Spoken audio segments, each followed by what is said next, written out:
కూటమి ప్రభుత్వం వచ్చి 2 సంవత్సరాలు పూర్తయింది. అయితే దారుణమైనటువంటి విషయం ఏంటంటే వారు ఇచ్చినటువంటి ప్రధానంగా సూపర్ 6 6 హామీలు ఉన్నాయి.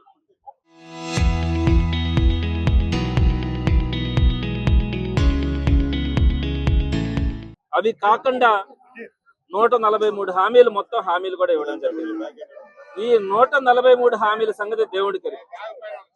సూపర్ 6 పేరుతో ప్రతి ఇంటికి కూడా వెళ్ళి, ప్రతి ఇంటికి కూడా పేదవాడి ఇంటికి వెళ్ళి, మీకు ఈ అర్హతలు ఉన్నాయి, మీకు సంవత్సరానికి 2 లక్షల రూపాయలు వస్తుంది, లేదా సంవత్సరానికి 1,50,000 రూపాయలు వస్తాయని చెప్పి బాండ్ రాసి దాని మీద చంద్రబాబు నాయుడు గారి సంతకం ఉండేటువంటి బాండ్స్ ని ప్రతి ఇంటికి కూడా ఇచ్చినటువంటి ఈ కూటమి ప్రభుత్వం ఈ 2 సంవత్సరాలలో సూపర్ 6 ఒకవేళ వాటిలో కొన్ని ఇవ్వలేకపోతే మేము నెక్స్ట్ ఇయర్ ఇస్తామని చెప్పినా కూడా అర్థం చేసుకోదగింది.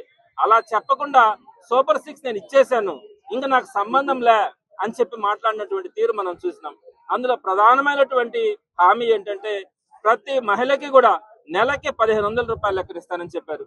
అంతకు ముందు మహిళలకి చేయూత ద్వారా గానీ, ఆసరా ద్వారా గానీ ప్రతి మహిళ కూడా వారి కాళ్ళ మీద వారు నిలబడి వారి స్వయం ప్రకాశంగా వారు ఎదుగుతున్నటువంటి పరిస్థితుల్లో మన గతంలో చూసినప్పుడు 18 సంవత్సరాలు నిన్నటువంటి ప్రతి మహిళకి కూడా నెలకి 1,500, సంవత్సరానికి 18,000 రూపాయలు ఇస్తానని చెప్పి ఈ రోజుకి ఒక్క మహిళకి ఒక్క రూపాయి కూడా ఇవ్వాలన్నటువంటి పరిస్థితిలో చూస్తా ఉన్నాం. అదేవిధంగా నిరుద్యోగ భృతి 30 లక్షల మంది నిరుద్యోగులకి నెలకి 3,000 రూపాయలు లెక్కనిస్తానని చెప్పారు. ఇప్పటికి 2 ఏళ్లు దాటింది. ఈ 2 ఏళ్లలో కనీసం ఒక్క నిరుద్యోగికైనా ఒక్క రూపాయి కూడా ఇవ్వలే. మరి ఈ 2 ప్రధానమైనటువంటి హామీలు నెరవేర్చకుండానే నేను సూపర్ 6 పూర్తి చేశానని చెప్తారు. మిగతా హామీలు కనుక తీసుకుంటే రైతులకు సంబంధించి సంవత్సరానికి 20,000 రూపాయలు ఇస్తానని చెప్పారు. నేను రైతులను అడుగుతా ఉన్నా, ఈ 2 ఏళ్లలో రైతులకు 40,000 రూపాయలు రావాలా? సెంట్రల్ గవర్నమెంట్ వచ్చేది సంవత్సరానికి 7,000 14,000 రూపాయలు సెంట్రల్ గవర్నమెంట్ నుంచి వస్తుంది. ఆ 14,000 రూపాయలకి మించి ఈ రోజు రైతుకి ఒక్క రూపాయి కూడా స్టేట్ గవర్నమెంట్ నుంచి వచ్చినటువంటి పరిస్థితిలే. మీరు ఒక్కసారి రైతులు వెరిఫై చేసుకోండి. రైతులను కూడా దగా చేసినటువంటిది ఈ ప్రభుత్వం. అదేవిధంగా విద్యార్థులకు వచ్చినప్పటికి ఫీజు రియంబర్స్మెంట్ ఈ రోజు 2 సంవత్సరాలు పూర్తయింది. 8 క్వార్టర్స్ రావాలా, 1.5 క్వార్టర్ ఇచ్చారు. అంతకు ముందు పెండింగ్ లో ఉన్నటువంటి 2 క్వార్టర్లు రాలే. మొత్తం మీద 8 క్వార్టర్లు ఈ రోజు రాలే. ఉద్యోగులకు సంబంధించి అయితే రాగానే బ్రహ్మాండమైనటువంటి పిఆర్సీ నేను మీకు ఇస్తానని చెప్పారు. కనీసం పిఆర్సీ కాదు కదా, పిఆర్సీ కమిషన్ కూడా వేయలా. పిఆర్సీ లేట్ అయ్యేటట్లయితే ఐఆర్ ఇవ్వాల్సినటువంటి పరిస్థితి, ఐఆర్ కూడా ఇవ్వలే. 2 సంవత్సరాలు పూర్తయింది. ఈ రోజు దాకా కూడా స్వాతంత్రం వచ్చినప్పటి నుంచి ఇప్పటిదాకా కూడా ఇంత లాంగ్ స్టాండింగ్ లో పిఆర్సీ అనౌన్స్ చేయకపోవడం కానీ, ఐఆర్ ఇవ్వకపోవడం కానీ ఇదే ఫస్ట్. అదేవిధంగా డిఏలు కూడా సెంట్రల్ గవర్నమెంట్ రిలీజ్ చేసిన తర్వాత డిఏలు పెండింగ్ అన్నది 1 2 ఉంటాయి ఎప్పుడైనా కూడా. కానీ ఈ గవర్నమెంట్ లో ఎప్పుడూ లేనట్లుగా 4 డిఏలు గవర్నమెంట్ ఎంప్లాయీస్ కి పెండింగ్ ఉన్నాయి. ఆ విధంగా కింద నుంచి పైదాకా కనుక మనం తీసుకుంటే ప్రతి వర్గాన్ని కూడా మోసం చేసినటువంటి చంద్రబాబు నాయుడు గారు అధికారంలో ఉండడానికి ఎట్లాంటి అర్హత కూడా లేదని చెప్పి ఈ రోజు ప్రజలందరూ కూడా భావించినటువంటి పరిస్థితి.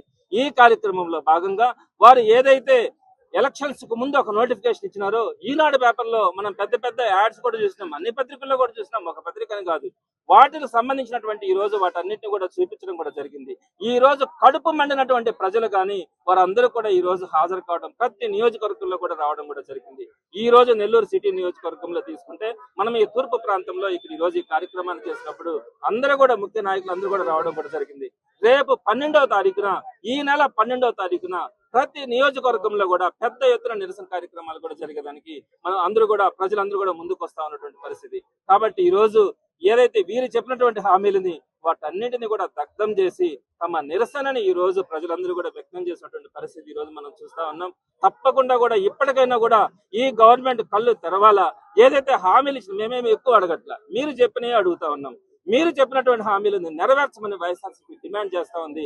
ఆ ప్రజల పక్షాన్ని నిలబడి ఆ ప్రజల గొంతుకుగా వైఎస్ఆర్సీపీ ముందుకు వచ్చి మాట్లాడడానికి కానీ పోరాటానికి కానీ ఎప్పుడు కూడా ముందుంటది. మీరు ప్రతిదానికి కూడా బెదిరిస్తా ఉంటారు, కేసులు పెడతామని. మెగా డిఎస్సీ పేరు మీద మీరు ఎంత దగా చేస్తున్నారో కూడా మేము సాక్ష్యాలతో సహా చూపించడం కూడా జరిగింది. ఆ సందర్భంలో కూడా మీరు అన్నారు కేసులు పెడతామని. మీరు పెట్టేటువంటి కేసులకి ఎవరు కూడా వైఎస్ఆర్సీపీ నాయకులు కానీ, కార్యకర్తలు కానీ, ప్రజలు కానీ ఎవరు కూడా భయపడేటువంటి ప్రశ్నే ఉండదు. ఆ ఆ ప్రసక్తే ఉండదు. ప్రజల తరపున పోరాడడానికి గాని వైఎస్ఆర్సీపీ కార్యకర్తలు నాయకుల పక్షాన నిలబడి వారికి అండగా నిలబడి వారి గొంతుకుగా మేము మాట్లాడడానికి ఏ రోజు కూడా వెనకడుగు వేయమని చెప్పి ఈ సందర్భంగా ఈ ప్రభుత్వాన్ని హెచ్చరిస్తూ ఈ రోజు ఈ కార్యక్రమానికి హాజరైనటువంటి వైఎస్ఆర్సీపీ నాయకులు, కార్యకర్తలు, ప్రజలందరికీ కూడా నేను పేరు పేరున ధన్యవాదాలు తెలియజేస్తున్నాను.